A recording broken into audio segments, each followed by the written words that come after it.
Guys, see everyone tomorrow morning. Jeff. Hi, Herb. Good evening, everyone. Hi. Hi there. Hi.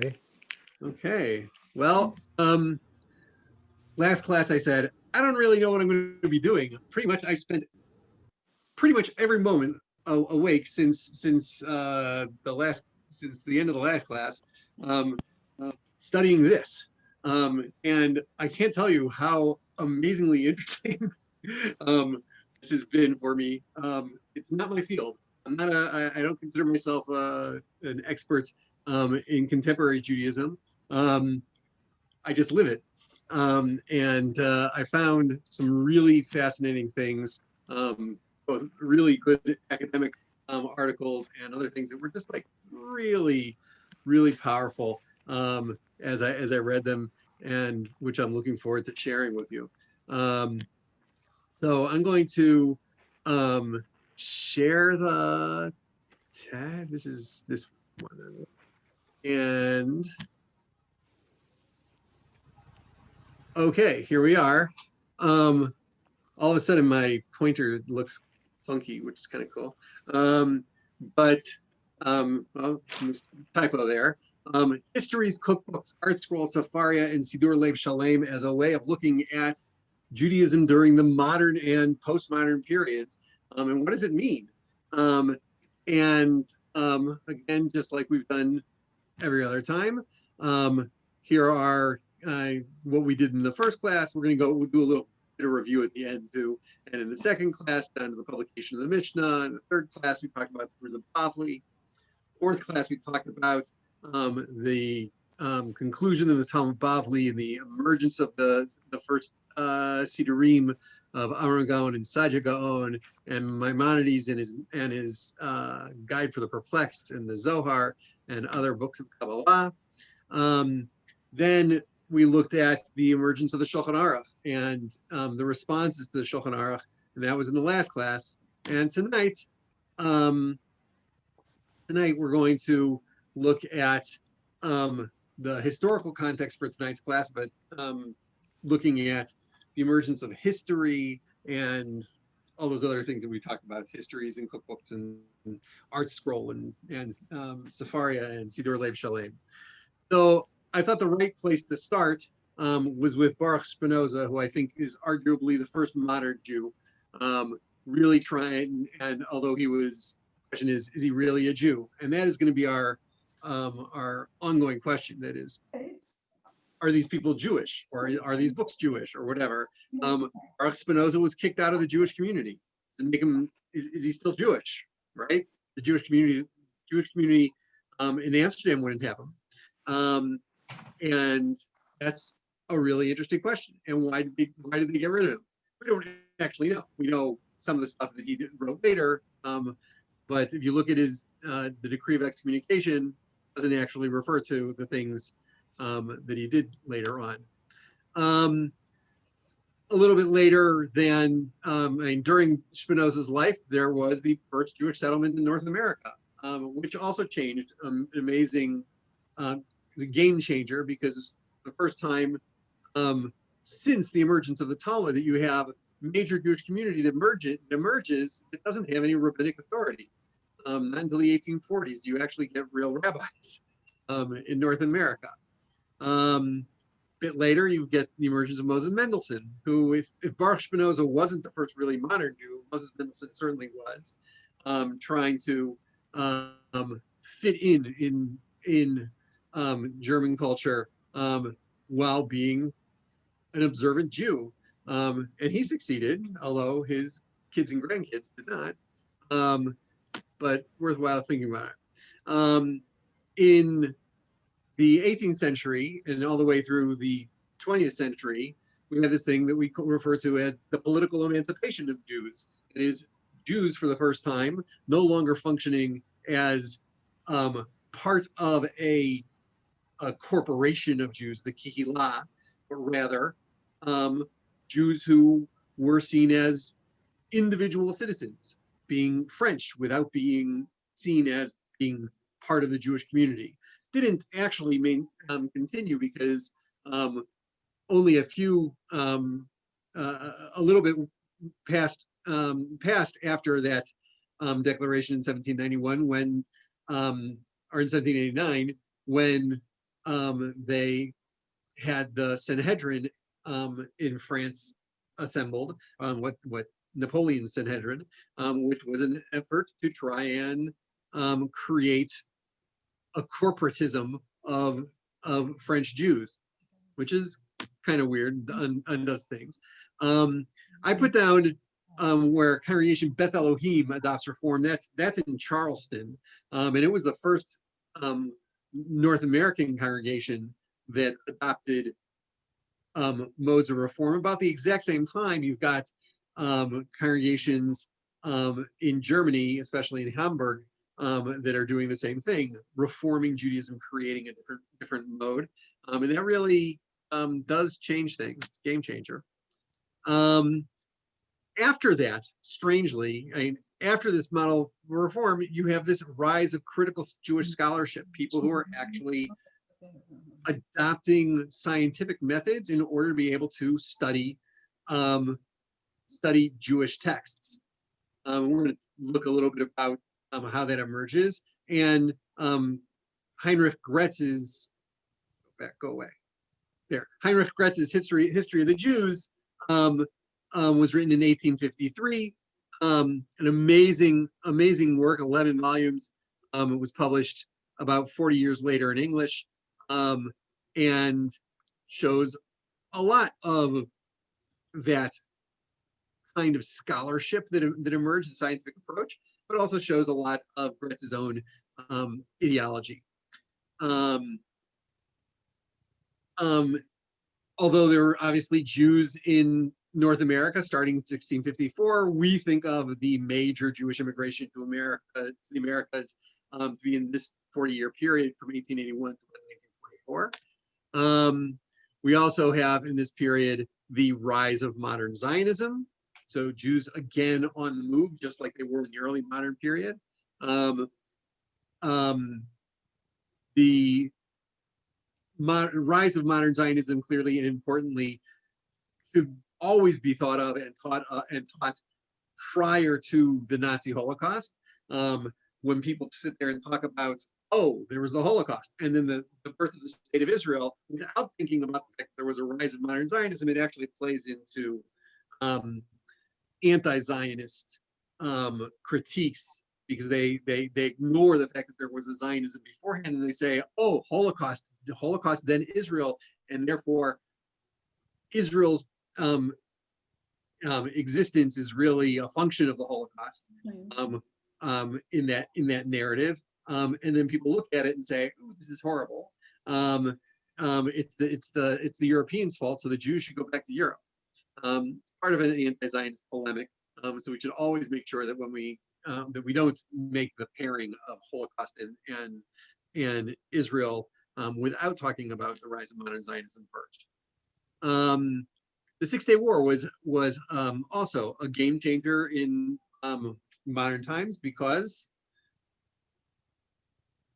it changed the way Jews saw Israel and the way Jews saw Jews. Not only do you have a whole number of, a major move towards Aliyah as a result, and all over the world, not just American Jews, but all over the world as a result of the Six-Day War, but Jews really felt that they were able to do stuff. Jews were strong and capable of acting.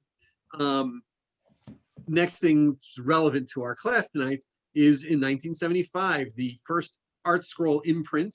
It is the first Art Scroll book was published. And Art Scroll started its publication with the Gillat Esther.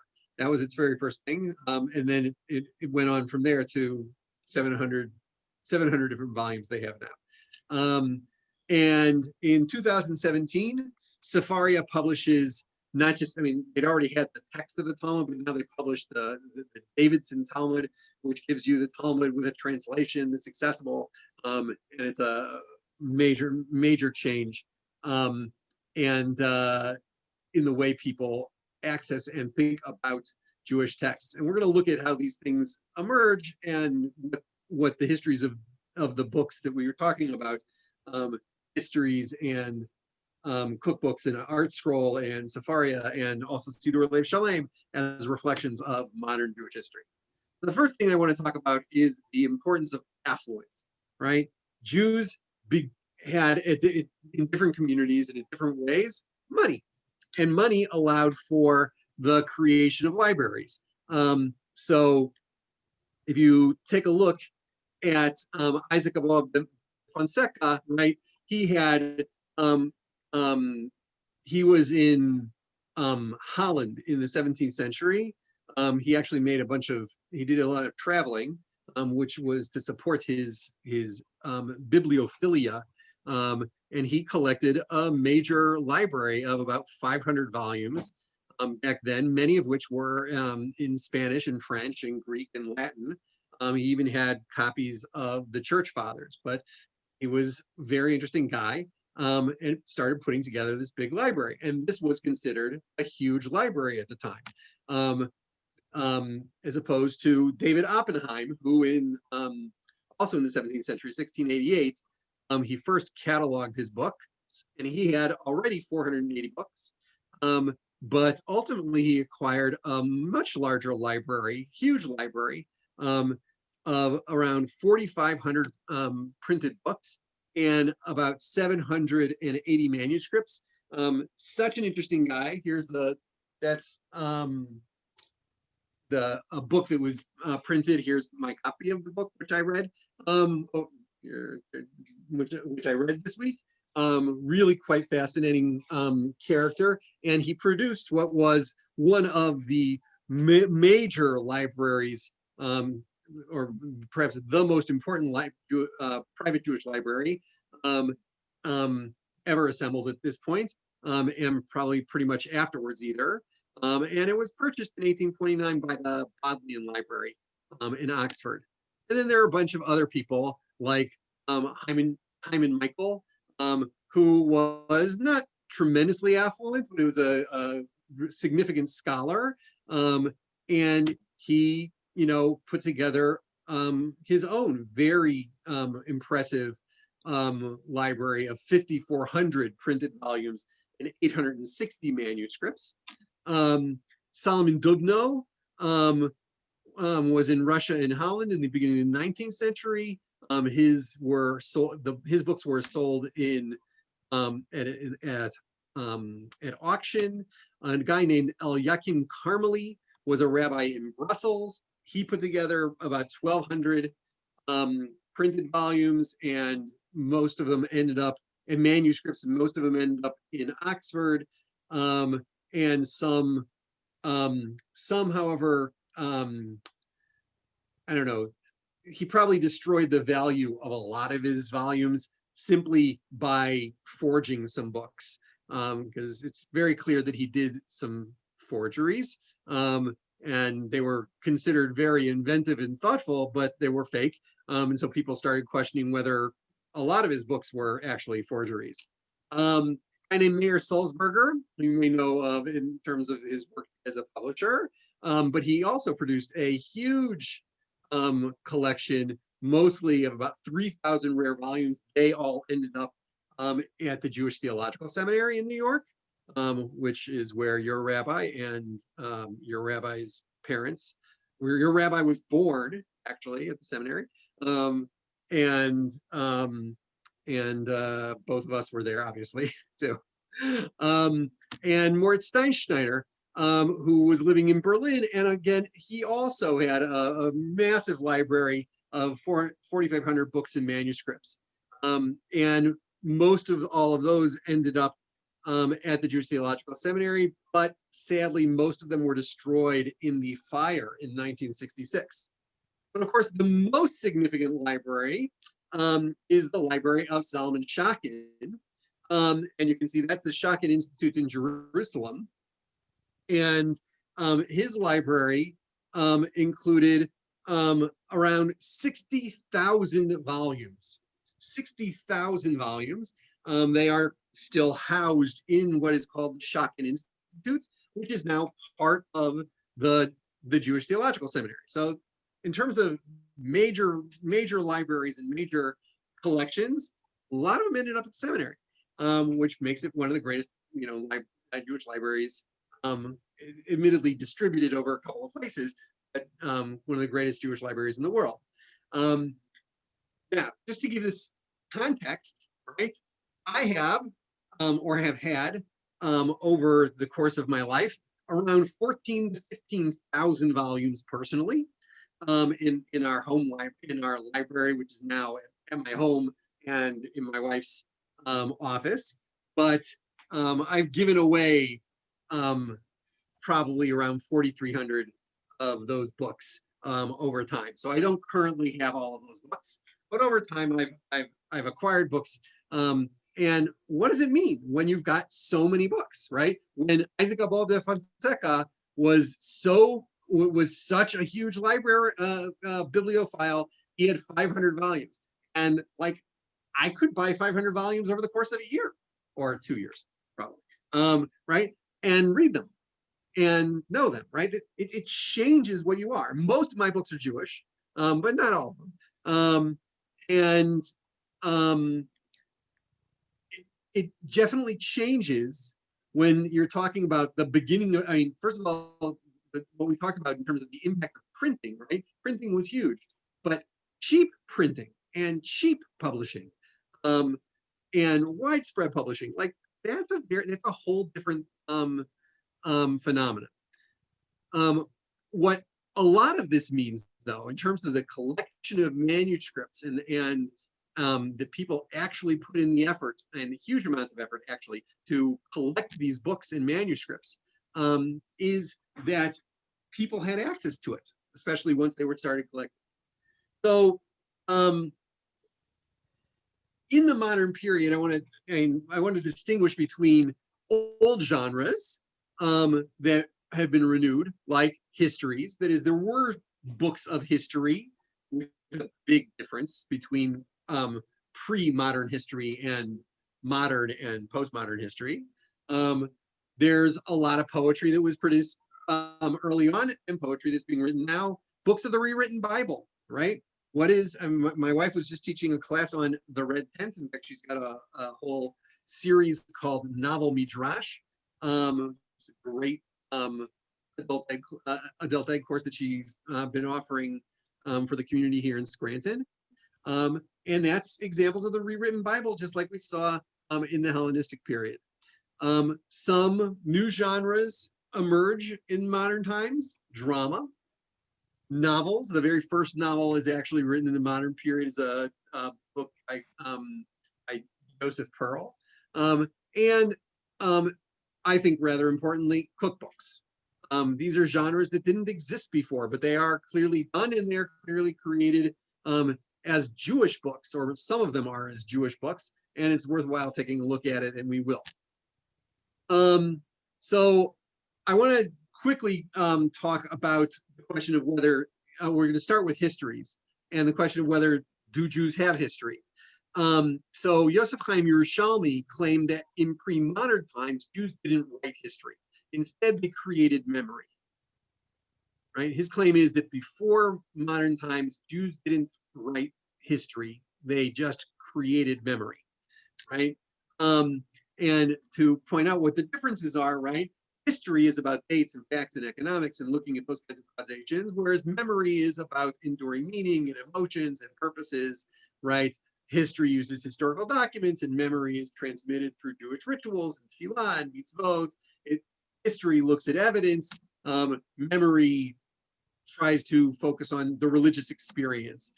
History would focus, like, for instance, on the causes and the course of the Hasmonean revolt.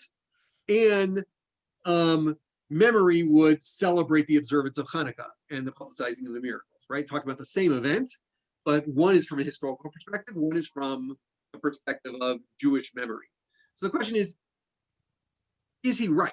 Is Yerushalmi in his book, here, I didn't put up a copy of the book, here's the book, right?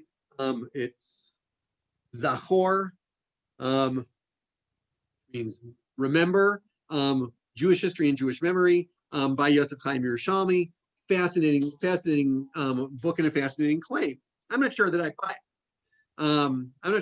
it. But I think it's worthwhile thinking about in what ways are people like Heinrich Gretz, are they a break with tradition of and by creating something new, or are they continuous? So Heinrich Gretz wrote his History of the Jews, and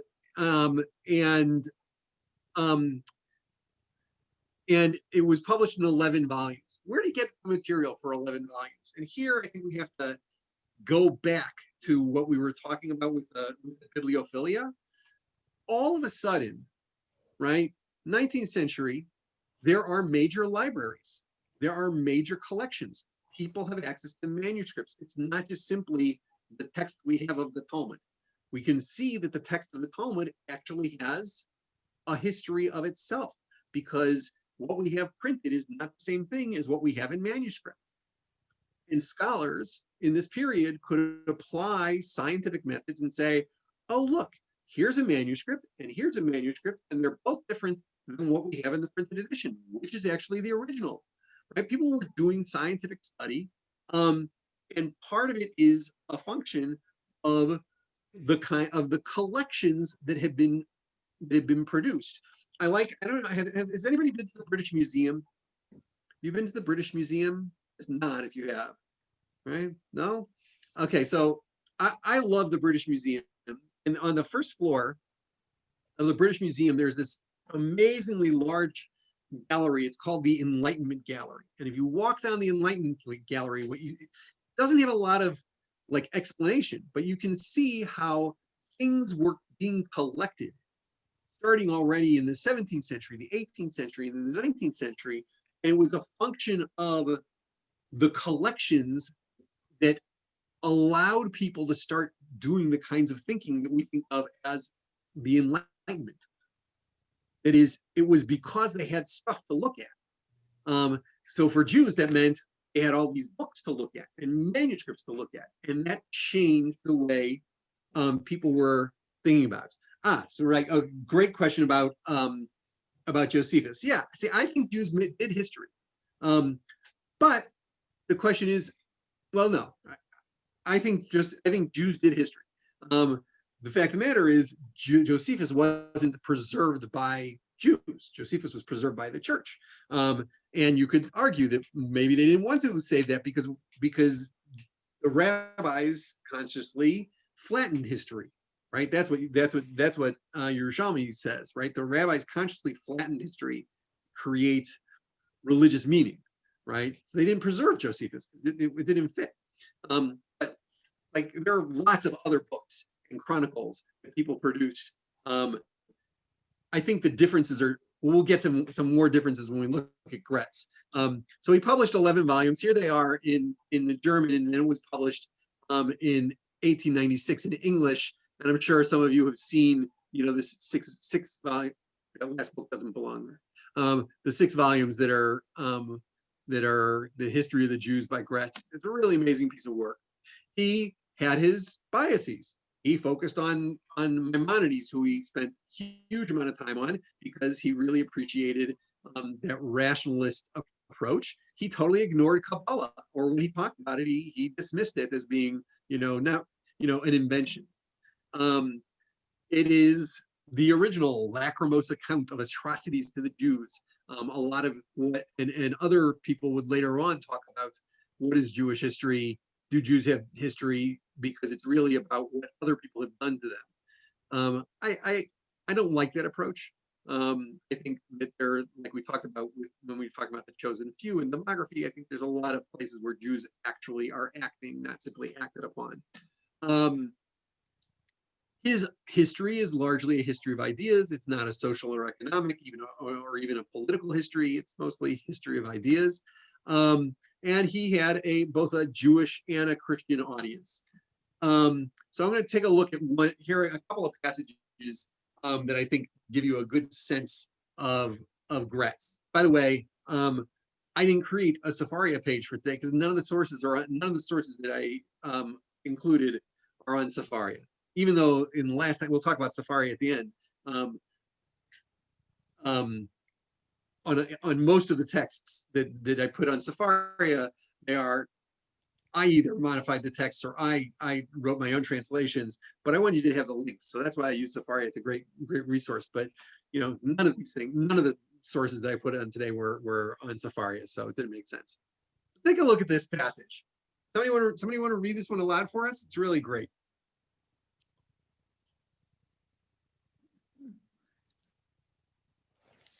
Just unmute yourself. Murray, you ready? I'm sorry? Are you reading for us? Is that why you got closer to your screen? At the time? Yeah. At the time when Spain shows such an abundance of distinguished Jewish men, France and Germany were lacking in great creative minds, and the history of the Jews of these countries presents few interesting features. Their chief occupation on both sides of the Rhine was the study of the Talmud. Right, so you can see what he's focusing, right? Sfarad, it's great. An abundance of creative minds. But in Ashkenaz, well, they were just sitting around studying Talmud. Okay, keep going. The first Jewish persecution of Andalusian soil by the Mohammedan. Yeah, Mohammedan. That was a term for Muslim back then. Okay, Mohammedan fanatics of Granada alarmed all the communities of Spain, but it did not discourage their pursuit of science and poetry. The people of Granada had murdered the Jewish vizier and served several of his nation, which, however, did not hinder other kings or emirs from attracting gifted Jews to their courts, entrusting them with important affairs and placing the Jews on an equality with the ruling population of the state. Okay, so this is actually, it's perfectly reasonable assessment. It's true. In Sfarad, there were a few minor conflicts with Jews, like this persecution of Joseph Hanagid and him being murdered. But like the fact of the matter is, Jews had all kinds of privileged roles and they were brought into the courts of the different Taifa kingdoms that emerged after the caliphate had broken apart. But his focus is that they were entrusted with important affairs, and Jews were on an equality with the ruling population of the state. You can imagine that what Gretz is talking about is actually not about Sfarad, but what's on his mind is Jews in Germany. Jews in Germany. He wants Jews in Germany to be treated, to be trusted, to be acknowledged as being gifted, that they should have equality with the ruling population. They should be able to get government jobs and government posts. And he's even more explicit about it here. In Castile, under the rule of the powerful and intelligent Alfonso XI, the Jews were in so prosperous condition that compared with other countries in Europe, this period may be called a golden age. Several clever Jews in succession, under the modest title of ministers of finance, exercised an influence upon the course of politics. Not only the court, but also the great nobles surrounded themselves with Jewish counselors and officers. In place of, and he's making a snide comment about Jews in Ashkenaz, that is, Jews in Germany, right? In place of the humble servile bearing and the degrading badge which the church decreed for the Jews in countries like Germany, the Jewish Spaniards still bore their heads erect and clothed themselves in gold and silk, right? So he's saying, oh, I'm going to use the differences between Sfarad and Ashkenaz as a way of expressing what I really think is most important for Jews in Germany now. We shouldn't be, if you look at Jews now, and he's talking both to Christians and Jews, if you look at Jews now, our model should not be the Jews of Germany 7 centuries ago. Our model should be the Jews of Spain 7 centuries ago, right? they bore their heads erect. They were recognized for all of their amazing contributions. They were great. Okay. Similarly, someone like Abraham Geiger, okay, he saw in Jewish history, he was one of the founders of the Reform movement. He saw in Jewish history a tradition of interpretation and modernization. He tried to show that the core of rational moral truths were unchanging. And again, he went through trying to say, oh, look, this crucial idea of monotheism, this was the core belief that was always through there. Did he ignore the Zohar, where it's hard to look at the Zohar and say, ooh, very clearly monotheistic? It's not very clearly monotheistic. The Zohar is just not. Nonetheless, he would just ignore the stuff that didn't really fit with him. And both in his doctoral dissertation and later books, he talked about the ways in which Islam and Christianity were both indebted to Judaism. Judaism, not Judaism. And this is, I think, very similar to what Gretz was talking about, right? That is, outside culture owes Jews a debt. Look how great they were, right? And Geiger wants to do that too. So it's a way of elevating the status of Judaism by saying, look at what we've contributed.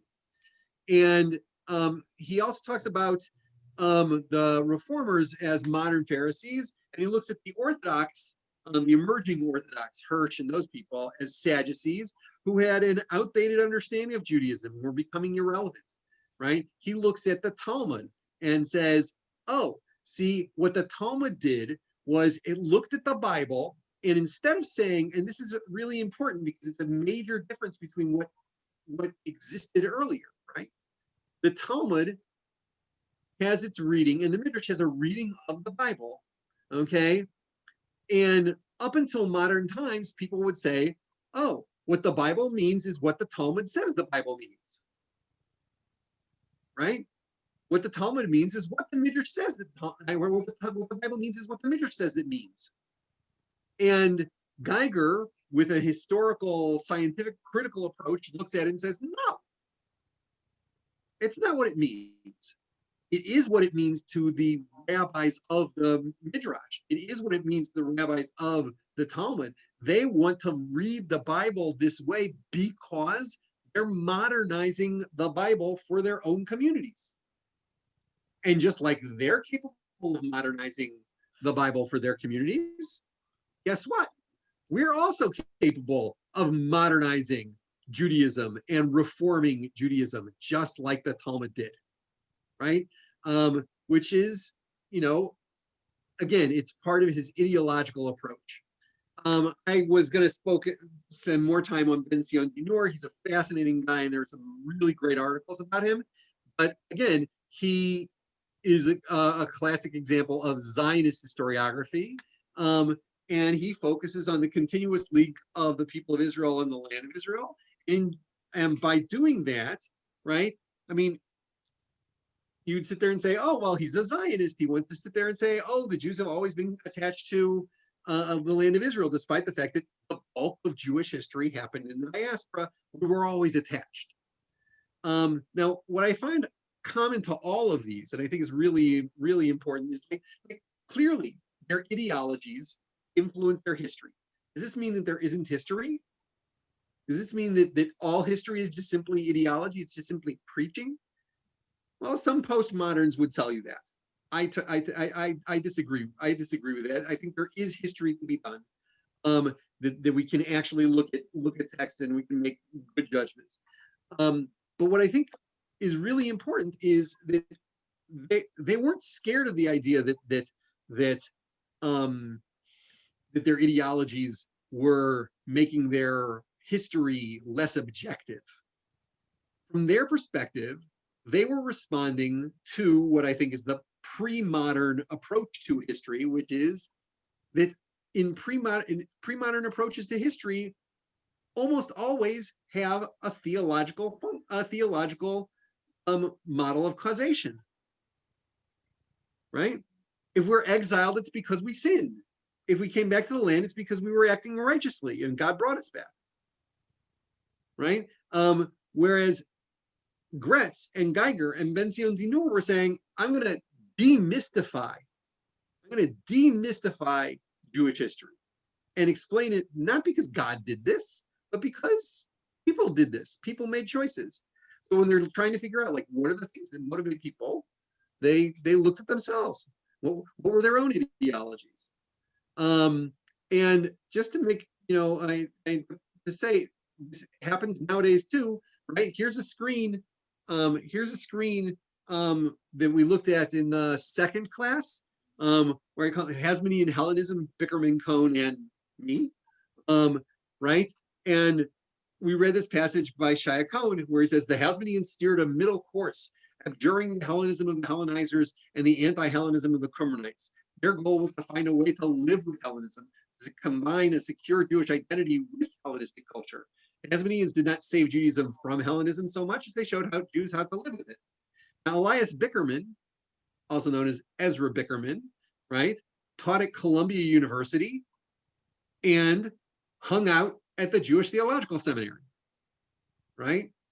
Surprised that he talks about steering a middle course, finding your way in the modern world, right? Shia Cohn was my dissertation advisor at the Jewish Theological Seminary before he moved on to Brown and then to Harvard, right? He is also, although in many ways kind of modern Orthodox, but he's really a function of the conservative movement where he was founding his historiographical approach. So yeah, we look at things and the way we read things is influenced by our own ideologies and our own biases.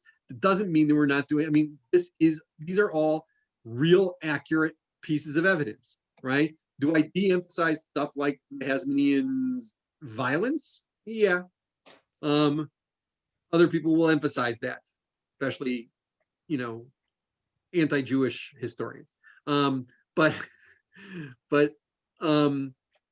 all history, at least what we're not talking about is that God is a source of the causation arguments. We don't explain things by saying God wanted it this way.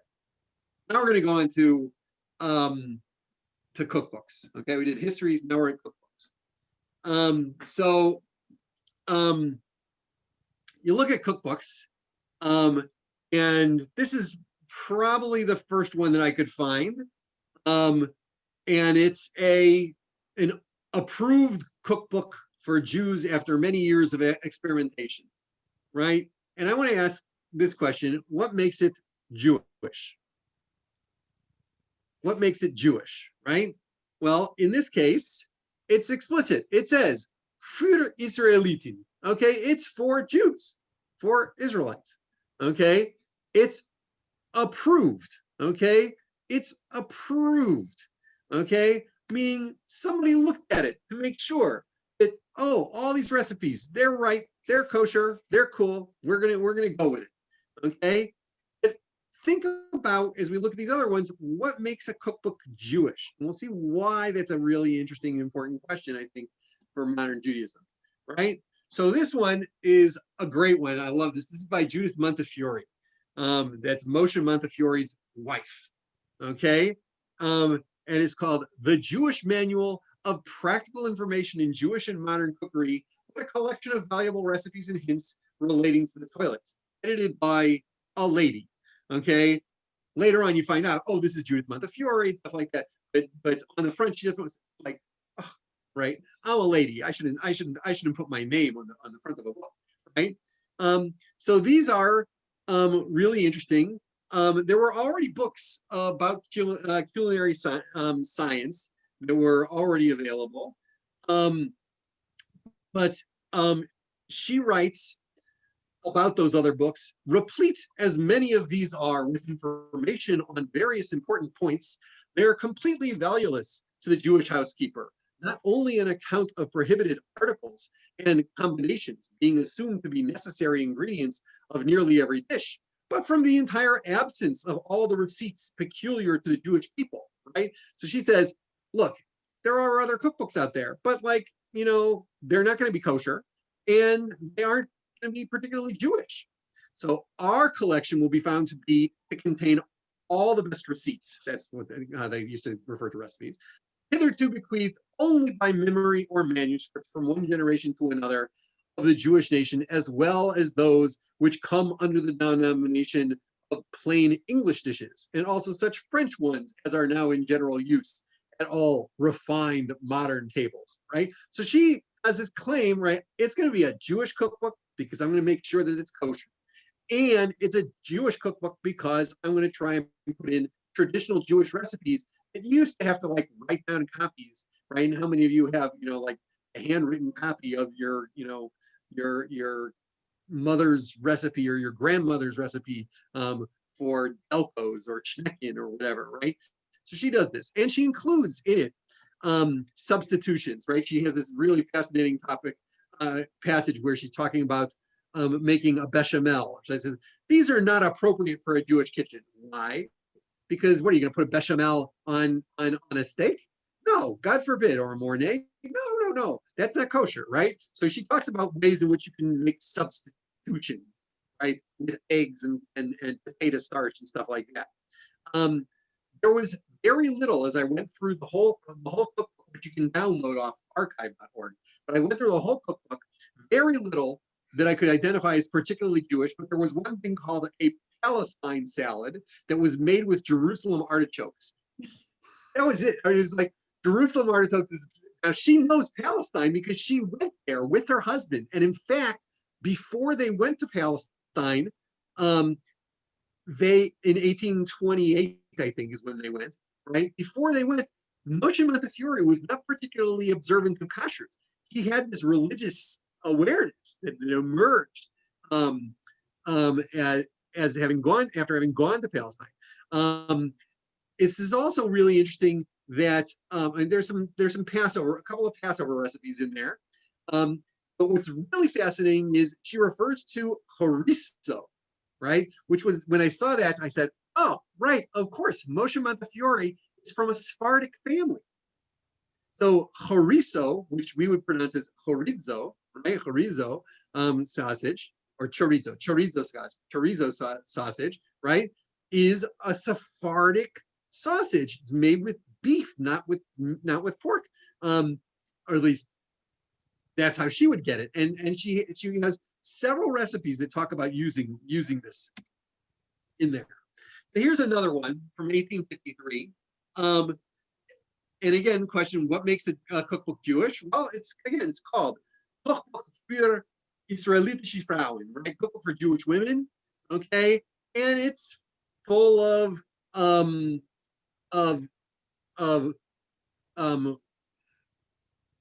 Jewish recipes. But what's interesting here is that after the rise of reform, okay, and this is 1853, and reform movement in Germany started already in the 1820s. Wolf emphasized in her preface that the book was for young girls who had not learned the religious diet rules in their homes. That is, there's an awareness that because of reform, there are already people, they didn't learn these things in their homes. But also she said, and this is very interesting, it's good for anybody who wanted to prepare nourishing, healthy home cooking, right? It's like there's always this awareness of the market, right? And she wants to sell it to whoever will buy it, okay?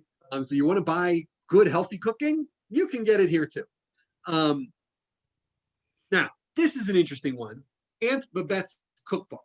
Some people may have even seen this one. This is published by Bloch Publishing, okay? And it's Aunt Babette is a pseudonym. The person who actually made it was a woman named Bertha Kramer. It's written in, you can see in quotation marks, Aunt Babette, right?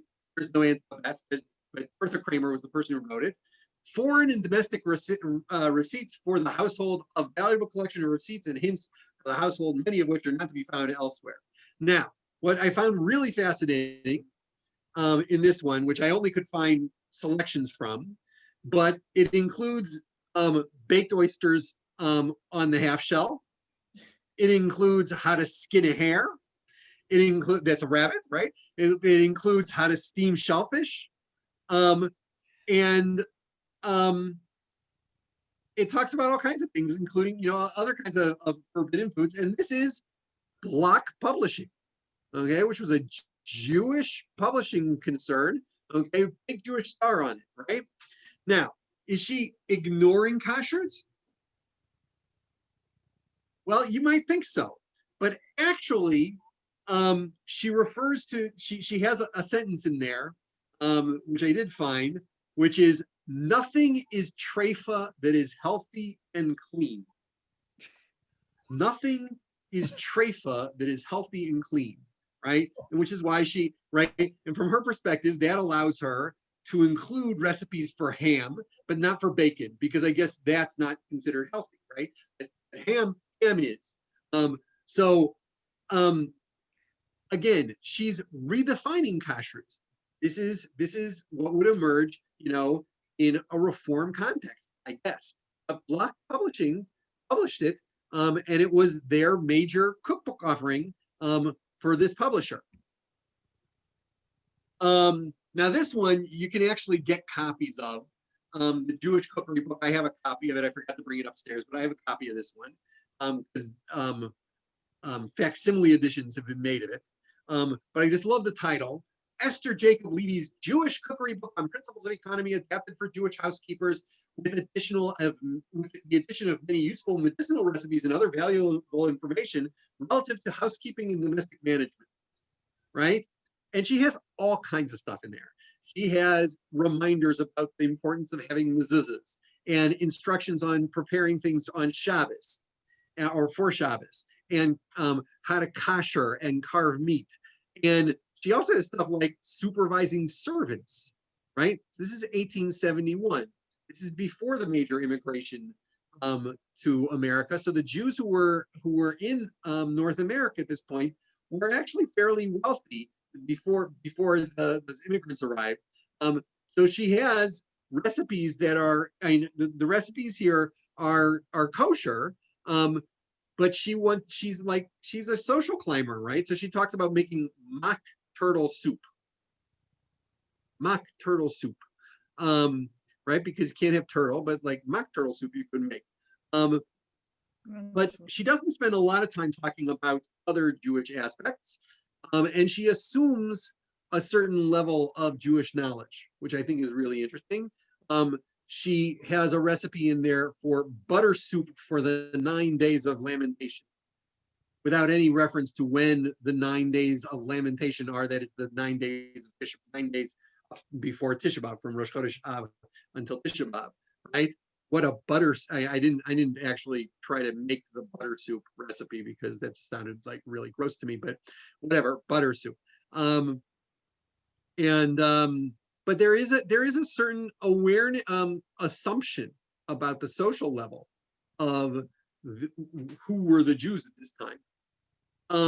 This is the Settlement Cookbook, which I love. If you say it's the way to a man's heart, okay. It was made by the Settlement House, which is a Jewish tzedakah in Milwaukee, but it's not a kosher cook. It's not a kosher cookbook. And later editions included sections on Passover, but all editions of this book, which is still in print, include non-kosher foods like pork and shellfish. So, is it a Jewish cookbook? What do you think? Is the Settlement Cookbook a Jewish cookbook?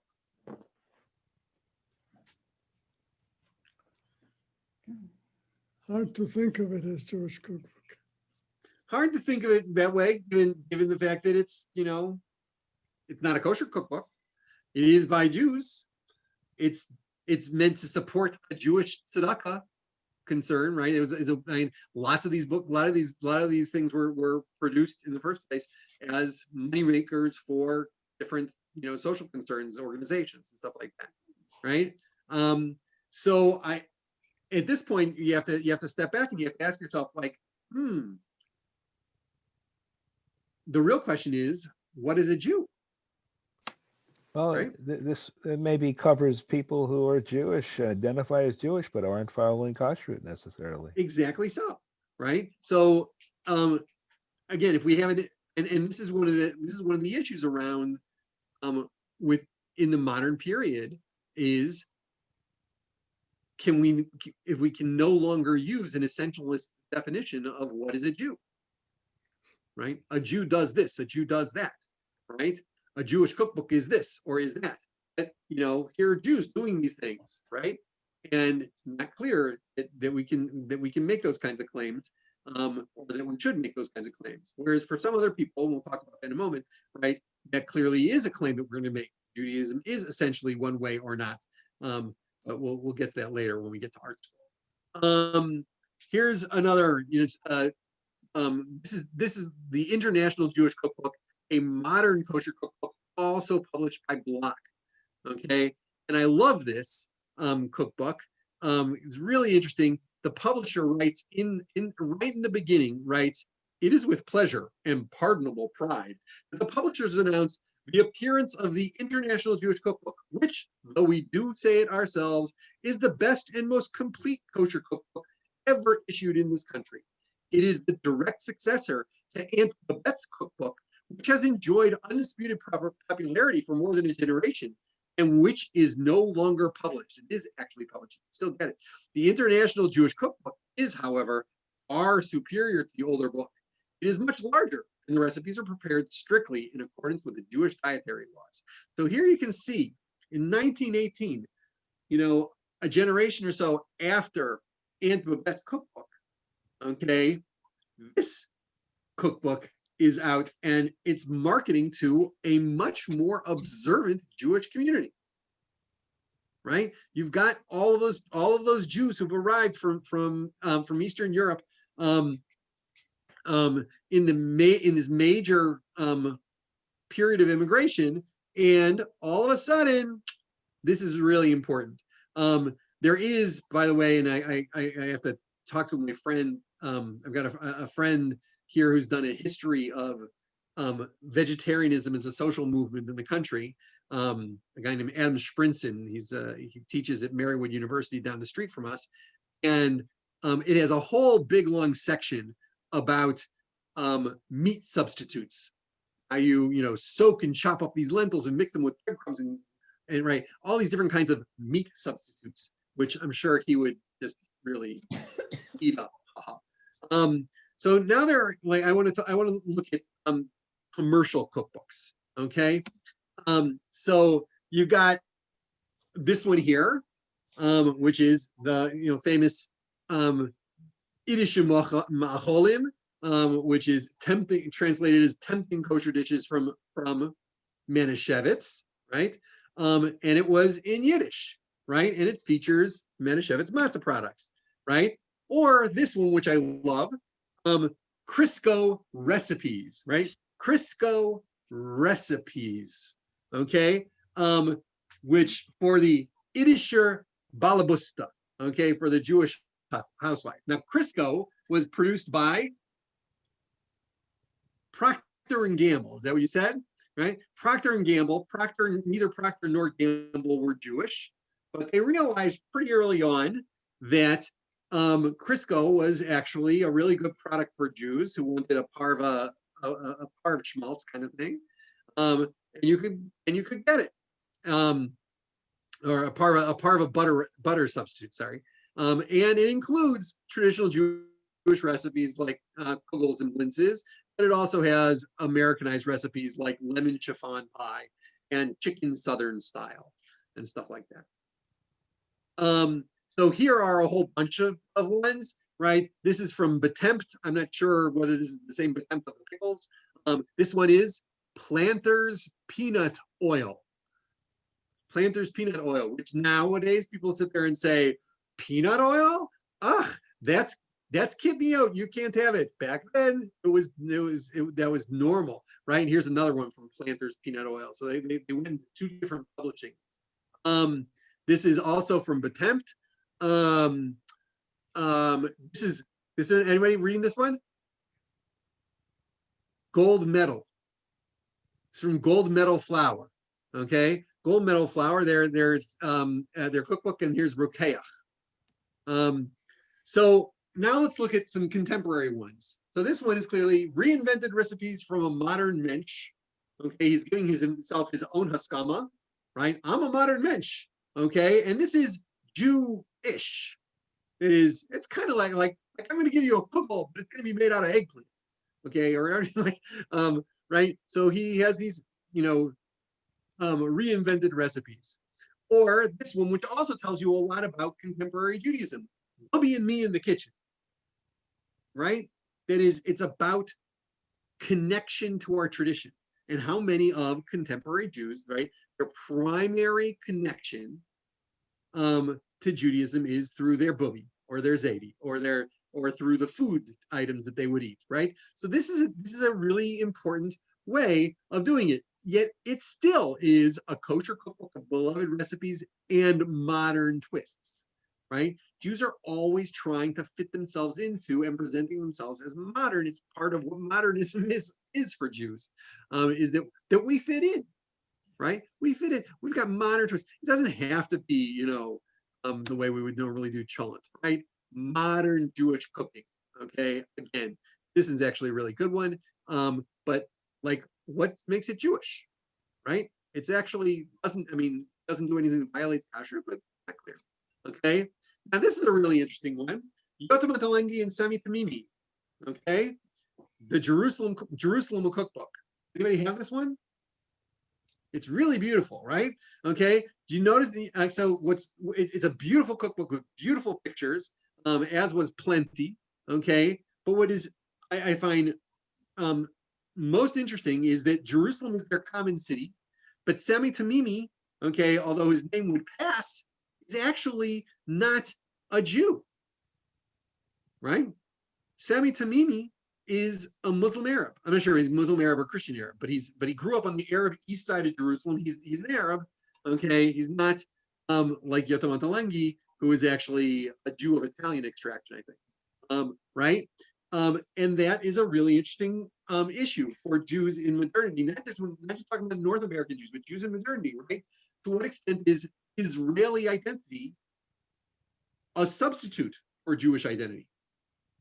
To what extent is Zionism a substitute for Judaism? Right? These are really important questions that we deal with in the context of modernity. Or this book, Meal and a Spiel, How to Be a Badass in the Kitchen, okay, by Alana Horwich. Okay, so fascinating cookbook. There is it Jewish?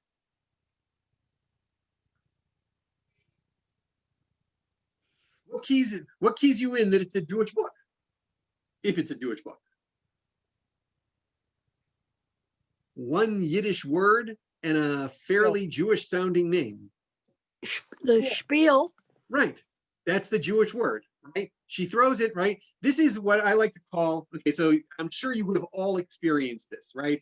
You're walking down the street, not nowadays COVID, but you're walking down the street and somebody comes up to you and they see you walking out of Abe's or looking at the kosher selection at the grocery store, and they say, wow, and they're looking, you're looking at a brisket or something like that.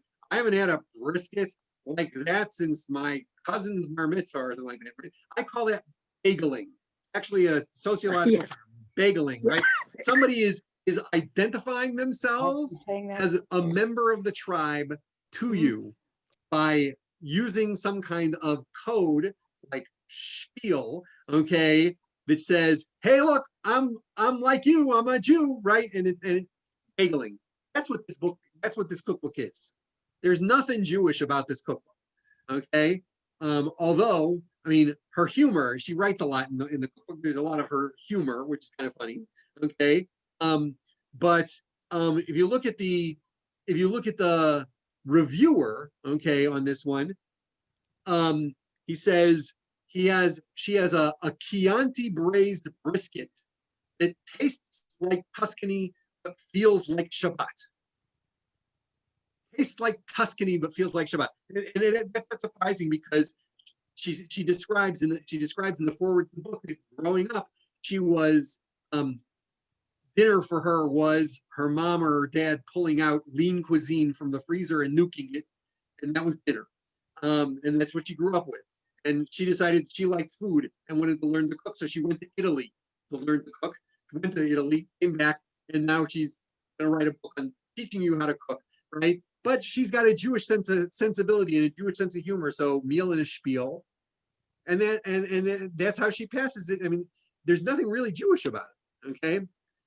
This one, on the other hand, is a Jewish cookbook done by somebody who must have taught in religious school, okay? Because it's so Jewish and so thoughtful, right? Eat Something, A Wise Son's Cookbook for Jews Who Like Food and Food Lovers Who Like Jews, by Evan Bloom and Rachel Levine. And what's so beautiful about this is that the authors have this thesis that Jews eat by occasion.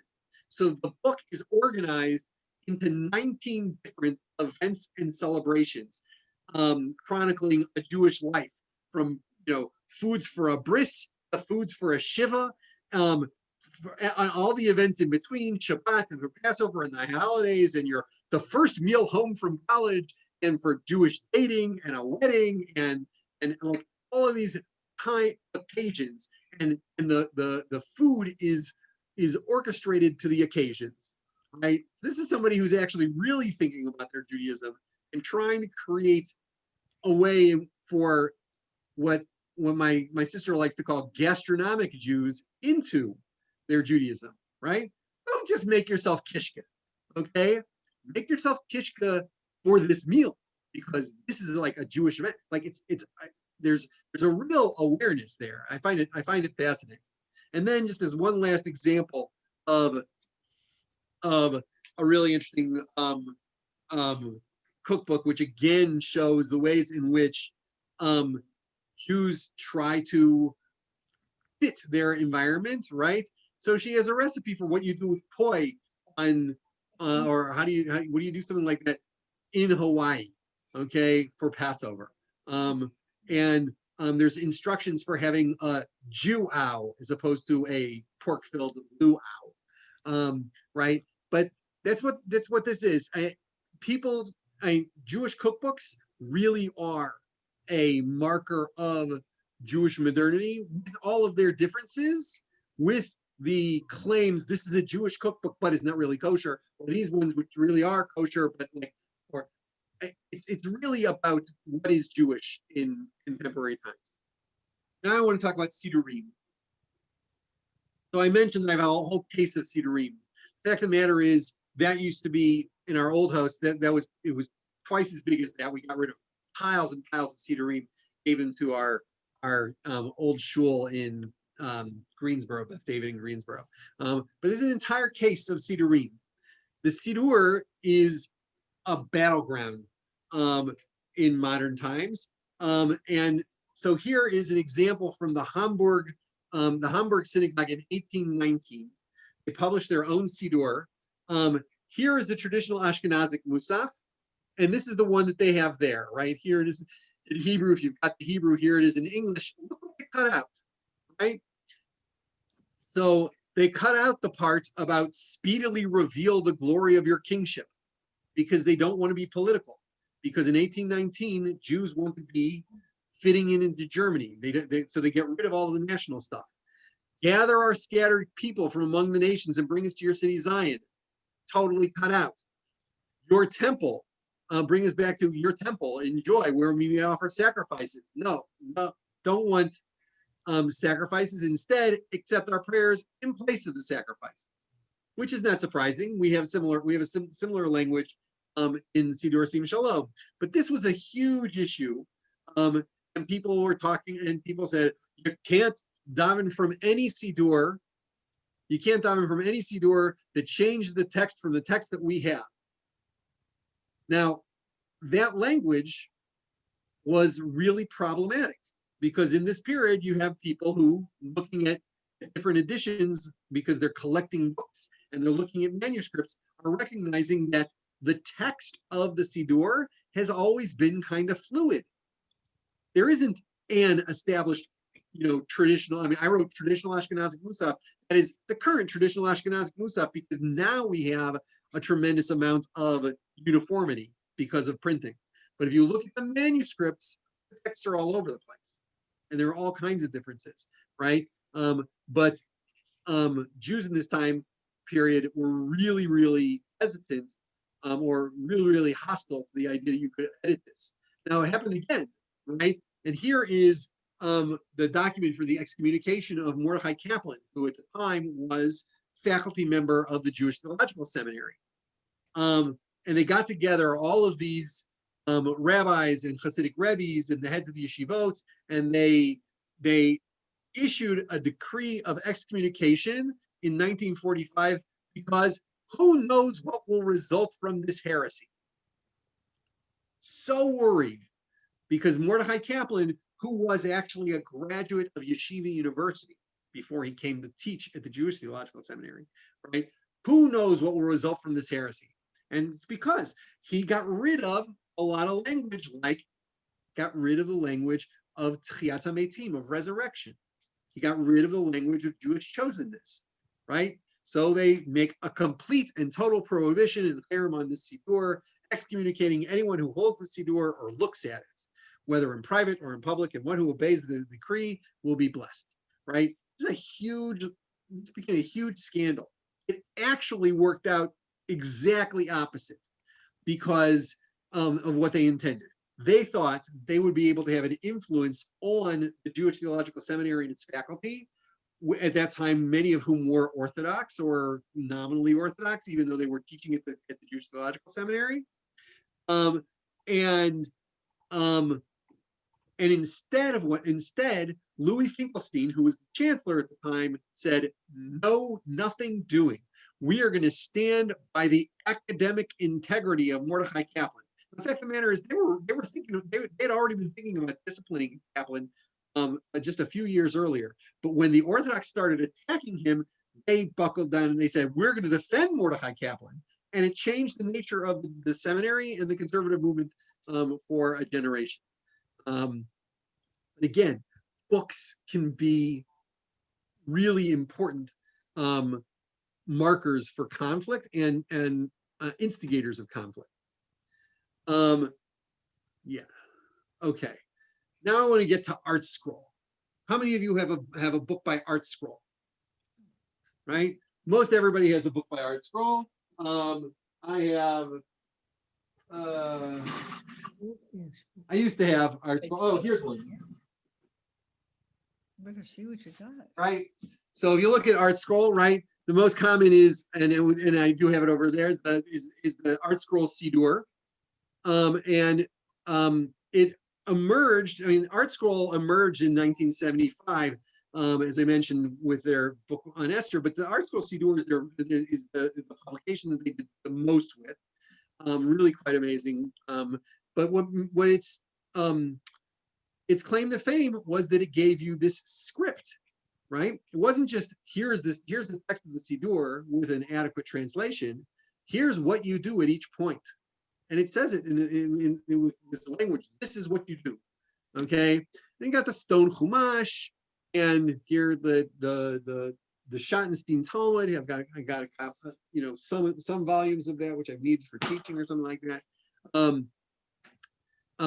And what I think is really striking about the way the Schottenstein Talmud functions is that it basically gets rid of all of the difficulty of studying Talmud, because Talmud is incredibly laconic. And if you looked at the Schottenstein Talmud, it includes a translation of the text in bold, and then in regular script, it puts in an explanation so that you can read it through and it all makes sense. Talmud is not like that. It's not what the experience of studying Talmud is. The experience of studying Talmud is puzzling through it and trying to figure it out. But this allowed people to actually in things like Daf Yomi, which has grown and grown and grown. But Daf Yomi is not, again, it's not looking at the multi-tiered kinds of argumentation that existed normally in the Talmud. It's just not the same thing. And then there's, of course, Kosher by Design, which is its own set of Cookbooks by Susie Fishbein. And again, riffing on the title of Kosher by Design, okay, there's a really great, interesting book called Orthodox by Design, which is a history of Art Scroll, and describes it, and I read this one also, called Judaism, Print Politics, and the Art Scroll Revolution. And he goes through about the ways in which there's this performance of authenticity in the context of Art Scroll. And it's about where even mere ownership of actual books is an expression of traditionality and authenticity, right? I've gone through a bunch of moves, right? I moved from Windsor to Leominster to Sharon to Greensboro to Ithaca and now to Scranton, right? And I'm schlepping this huge library, okay, everywhere I go. It never even occurred to me to not keep my library with me. I mean, last year I was in Ithaca and we put most of the library, 90 some odd boxes, in storage, okay? We brought 10 huge boxes of books with us because we couldn't be without these books. These were the crucial ones, right? But actually having books is a sign of authenticity. So Art Scroll created an entire library, 700 volumes, 700 different books they've published now, that creates this sense of gravitas, right? A person can, but at the same time, these books are incredibly accessible. They get rid of all the difficulties in the traditional books, right? The Stone Chumash is notable, and I don't like it at all, but the Stone Chumash is notable because most all of the conflicts between the different interpreters on anything of matter, on anything of import, they get rid of. They reinterpret one instead in light of the other. The Art Scroll edition of Song of Songs presents the Targum, which is a midrash, as if it were a translation. Throughout, they assume that midrash is what the text means, and it's orthodox by design. There's a fascinating this guy Jeremy Stola, who wrote the book, interviewed Meir Zlotowitz, the guy who created this, and he says Art Scroll's success is demonstrable because you can buy Art Scroll books over the internet, and we've got a guy on the North Pole who buys Art Scroll books. Like, amazing, right? There's a guy, right? Why does that guy on the North Pole read this book? Because I mean, he probably, I mean, he's on the internet, he has internet access, he doesn't need to necessarily get the book, but there's this kind of authenticity, right? The Art Scroll interlinear Siddur is all right. Again, I'm not wild about, I prefer a Siddur that includes the Imahot. As a translation, it's adequate. If you definitely want a Siddur with a transliteration, however, I strongly prefer the Mitsuda. Both it's the Mitsuda Siddur and the Mitsuda Chumash. They are much, I think the translations are more accurate, and they're better models in any case. But this is also a book, it's accessible, it's readable, and it really gives you a great sense of the experience of modern Orthodoxy, contemporary Orthodoxy, because there's nothing modern Orthodox about Art Scroll. It's really yeshivish. And the people behind it were, Moshe Feinstein and Yaakov Kanievsky. These are people who are the ultra-Orthodox world. They create this kind of authenticity. We can publish the books and it's available. And you can get it and it's authoritative and it's, I think, bland, because I think they get rid of all of the contradictions. Now, I want to talk about me, something that I did. So in 1998, I think that's right, I created, I got a grant from the Covenant Foundation. And I wrote this big proposal up to create the Rabbinics Lab. And this is, like you can see, these are big old computers with old CRT screens, right?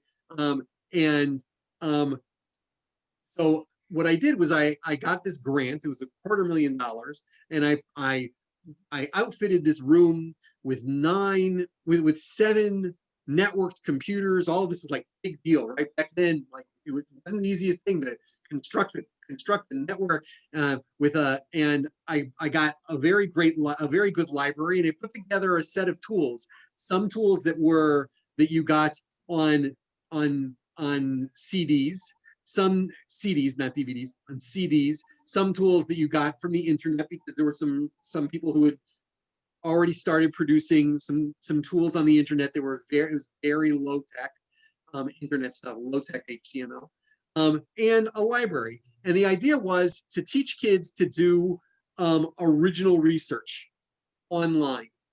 And I would choose a topic, and they would have to go and do research. And it was really quite successful. And the kids, here it is, it was at the Solomon Schechter Day School. These are 8th graders. That's Evie Zwiebach and Stephanie Witkin, 2 students of mine from way back then. And they produced their own Talmud pages on the model of the Tosfot. That is, they took one text, and you can't see here, but there's another text, and they wrote their own commentaries in that form, and they created all these kind of cool, pages that were all like really funky graphics, because like they thought it was so cool. But the goal here was to make students into producers of conversational Torah. That is, I wanted them to not just study the stuff, but to be able to produce it, be part of the conversation. And I was already aware at that point, and I wrote it in the actual proposal. I said, I want my students to take their 7th grade curriculum that I spent a lot of time developing, where they really developed some basic skills, and I want them to take those skills in a way that they would be able to access texts that they would actually be able to continue studying Torah. Because I know that there's always going to be books around, but you don't always have a good Jewish library. But I could already see at the time that they were going to be able to have, they would always have access to computers, they would always have access to the internet. And even though things like Sefaria hadn't been created yet, even though there were only very limited resources online, I could tell that there were going to be much more, and they would always have access to those computers.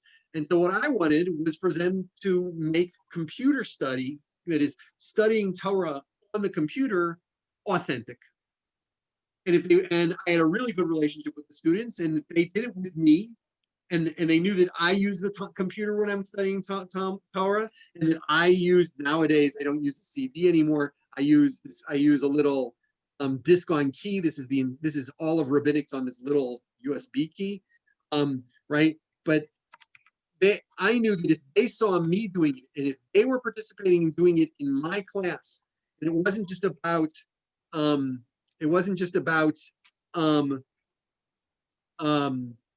always studying Talmud from a book, then they would say, this is authentic. And I wanted them to be able to say, this is authentic, this is real. And it worked. It worked. I have kids from this class who are still in touch with me, who write Divrei Torah for their shuls on their shul's website and send them to me. Okay, and this is from students, 20 odd years ago. And all of that was by introduction to Sefaria, because I was already predicting what Sefaria would be. And in fact, I wrote a proposal for the Avichai Foundation, where you look at the things that I said for a library of online texts, and Sefaria, it's as if Sefaria was reading my proposal when they went to different funders and got the thing built.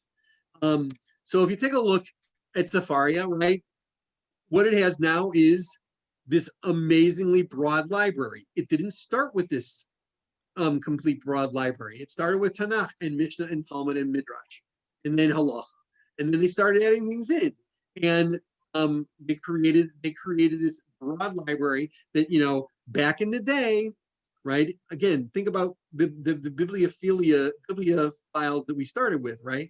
Back in the day, you had to be wealthy. Then you had to be disciplined and get books yourself. Then you could buy something like this. But when I first got it, right, this disc on key, I mean, it cost $800 to buy it. And I've paid the $800 twice now with updates for it, right? So you don't have to be that kind of person in order to be able to get access to Sefaria.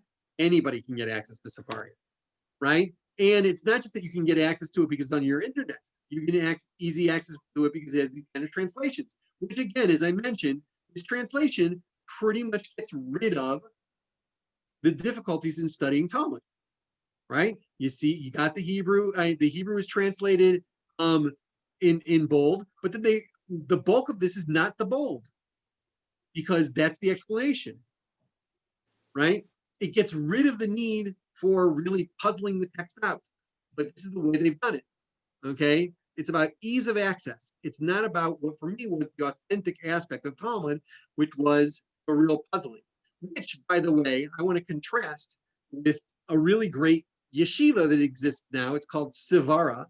It's actually run by Bene Lappe, and it's a queer yeshiva. It's designed for people who are LGBTQI who want to come and study Talmud. And there, as a pedagogical approach, they use no translations. All they use is the Jastrow dictionary, and you work through it and you make what sense you can using a Jastrow dictionary. And it's really quite amazing, their success and their results. They get through a lot? No. Is it like Daf Yomi? No.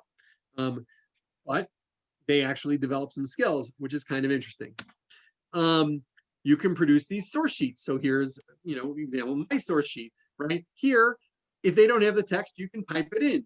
Most people don't spend the time to do that. If it's not on Sefaria, most people won't put it in, but I will because that's the kind of person I am. They've got access now through varieties of topics, okay? And they've got what I think is also really cool, these collections, which wasn't actually in place when this is actually a fairly new feature, but you can create communities around collections. So all these people who study what the American Jewish World Service has put together, they've got 2,500 sheets, source sheets, collections that they've put together, they have people put together. It creates a community around the sets of the texts. Or the Atid fellows, right? They've got their own books and all these different kinds of things. So I think what we've got here is a really, reflecting on all of this as a way of looking at modern Judaism, right? These different kinds of genres or reworked models of genres of literature, whether we're talking about the histories, whether we're talking about the cookbooks, whether we're looking at conflicts over the Sidur, or we're looking at Art Scroll, which is trying to create one kind of way of publication, and Sefaria, which is doing a very similar kind of thing in a totally opposite kind of way, right? Art Scroll, I'm going to present the book to you. You're going to see the book. It's going to have a single voice. Sefaria does that with its Talmud translation, but in general, it's about let's democratize. Let's do like Spitzer did in the Rabbinics Lab, okay? And Daniel Septimus, the guy who's in charge of Sefaria, actually is a colleague of mine and a friend. We worked together actually on My Jewish Learning. It was all about getting people engaged in the process. So the source sheet creator was part of Sefaria's initial rollout because they always wanted it to be a productive exercise. They wanted teachers and non-teachers to be able to go in and be able to make a source sheet, be able to collect from the tradition and put it all together. Now, I'll tell you something interesting that happened to me. When I had students who finished studying with me in the Rabbinics Lab and then left Schechter and went to Maimonides, which is an Orthodox high school. right? Maimonides School in Boston. And what they found was that they had just as good skills as the people who went to Maimonides K through 8. Sometimes they had better skills as a result of my classes at Schechter than their parallel kids who came in. And they went into the 9th grade Talmud there. But what was lacking was the sense of canon, the sense that there are specific things that people know, right? And because I allowed kids to do studying, like I would say, we're going to study some stuff on medical ethics. Here's where you might find sources, and this is how you go about searching, and then here's some how you would do word search, et cetera. And they would find texts about medical ethics, and then they'd write their own commentaries. That meant that they were studying some passages in Menachot and some passages in Kodashim, and some passages, like they were all over the place. They didn't have a canon, whereas kids, traditional kids in traditional environments say, oh, what Gemara are you studying? And if you ask a 9th grader that question, the answer is one of pretty much 5 chapters of the Talmud. Because in most cases, those 5 chapters of the Talmud are the most commonly taught as introductions to Talmud, right? The 4th chapter of Brachot, the 10th chapter of Sanhedrin, like people will say, these are the chapters that you study. And my kids didn't have that. Because one of the things that I think is really a very clear aspect of the way books and book culture emerged and exists now is the explosion of the canon. We used to have a canon. These were the authoritative books. These were the things that, like, these books created a conversation amongst us. We all knew the same things. We could all refer to the same things, right? We even think about, when you think about Tevye in Shalom Aleichem stories, right? He misquotes all the same things that people know because people know the same things. Once you have this huge diversity around publication, who knows the same things? We don't have the same recipes. We don't daven from the same sidurim.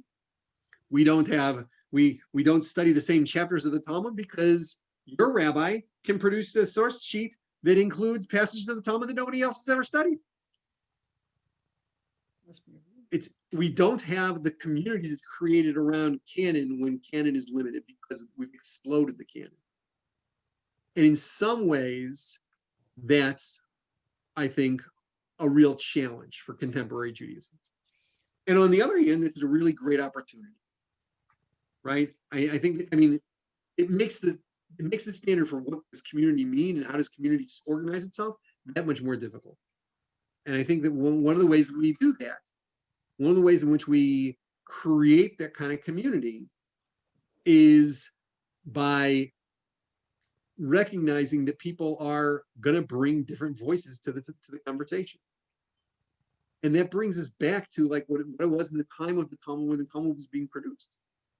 And I think it's really important that we come to our Judaism with different voices. And we're going to study different kinds of texts.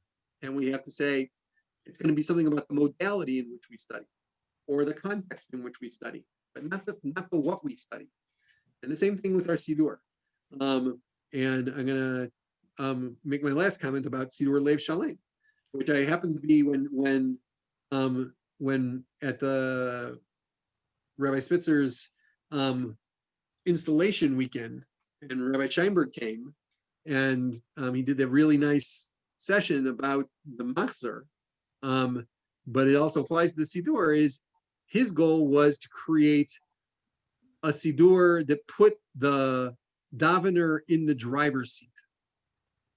Well, that allows for a lot of different kind of davening experiences happening at the same time in the same shul. And yet we're all together in the same shul. And I think if we're comfortable with that, we can be comfortable with the ways in which we, again, explode the canon. And some of us, and my kids, for example, when I discussed this, not with Rafi, but I was discussing this with some of my other kids. They said, "Oh, well, your cookbooks part actually fits that too, because Abba, we, other than your challah, we never had a traditional Shabbos dinner because I am a pescatarian." And I didn't make them a traditional, this is the chicken, this is the lumpy mashed potatoes, all the things that my older siblings grew up with in my my grandmother's house, right? I didn't grow up with because my grandmother passed when I was only 3 years old, and I became a pescatarian, and I didn't make it. Like, they were just as likely to have, a burrito, a really cool burrito casserole for Shabbos dinner, as somebody else might be used to having chicken soup, right? Kosher. There would be davening. I mean, there would be benching. There would be singing. There would be zmirot. There would be challah. But again, it's about how comfortable are we with an exploded canon with this kind of diversity, and that's the question I think that faces us, both in the modern period and postmodern period. Any questions on any of that, or thoughts or reflections? It's a slippery slope. Slippery slope, but that implies that it's something that we want to avoid. And I think that it actually creates, one way of looking at it is, oh, this is a problem, right? And another, and that we no longer have community because we have all of this diversity. But another way of looking at it is, if we can actually embrace that diversity, if we can embrace the diversity, then we actually have something that's very rich and very powerful. And given the centripetal forces that keep Jews from connecting and keep us apart, right? Putting people more in the driver's seat. No, you don't have to study this particular passage of Talmud. You can study this passage of Talmud. In fact, you can study the whole Talmud, because it's no longer about, having this level of familiarity with the text to be able to study it, right? You can study it from Safaria, and it's simple. It's not a difficult thing. Yeah. Isn't that a great thing? And so I can diss it because it's not the way I did it, and not the way I choose to study Talmud. And that's probably not politic of me. But the fact of the matter is, huge numbers of people now have access to the Talmud because of it. And so they're going to come up with insights that are not necessarily the insights that I have, given that I've studied most of the Talmud and studied it deeply, right? It's a different kind of experience than I will have, but they will bring in different insights, and it will enrich my study of the Talmud, even if they're newbies. But it doesn't matter, right? If I'm willing to embrace it, I'm willing to allow myself to be surprised or engaged by somebody who has less level of expertise than I do, but is accessing the same text that I am. Same thing with these cookbooks, right? Well, who says that you have to make, a chicken? You have to put matzo balls in a chicken soup. Why can't you put matzo balls in a minestrone? Right? Right? That is, you can. I mean, we're all navigating, and I think all of these books are all showing we're all navigating what it means to be both part of a tradition and part of a larger modern community that wants to fit in and is aware of different kinds of things. I'll give you one other thing to look at. Google, after class, Google, in the forward, there are a list of 7 top Jewish cookbooks, right? They couldn't come up with a top Jewish cookbook. They had, this is your best Sephardic cookbook. This is your best Ashkenazi cookbook. This is your best Israeli cookbook. This is your best healthy Jewish cookbook, right? And they all have different categories of different kinds of cookbooks. And that's because we can't agree on what's best. And that's who we are. So we either say, well, the way I do it is right, and we get the power of Art Scroll to say this is the right way to do it, kosher by design, this is the right way to do it, or we embrace our differences. And that is what I think Siddur Lev Shalem is doing. So I think that brings us to do a quick visual review of all the things that we talked about, where the Torah was seen as a constitution, but the Tanakh was seen as really functioned as an anthology, right? Authority on the one hand, and repeated authority, even though through different generations, as opposed to let's create the differences of voices. And I think that Tanakh as anthology model is what we've been talking about tonight. We're modeling the Tanakh, not the Torah. Art Scroll might be trying to try to replace the Torah with its stone edition of the Torah, but the rest of Judaism seems to have gone with Tanakh as the anthology. Some books make it, and then there was an oral book that did, and there we see different kinds of technologies, right? An oral book that made it, the Mishnah, it functioned differently, and that's kind of like the internet. Right?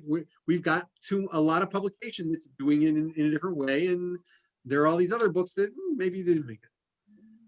We talked about the difference between the Talmud Yerushalmi and the Talmud Bavli, right? And the way the Talmud Bavli created a much integrated our narratives along with our halacha, and created a model of pluralism, which is again, I think, something that we have to be aware of, and it came out a lot today, both pluralism in the existence of these different kinds of books and the ways in which some books manifest pluralism, and the ways in which some people didn't oppose the pluralism, like the excommunication of Mordechai Kaplan.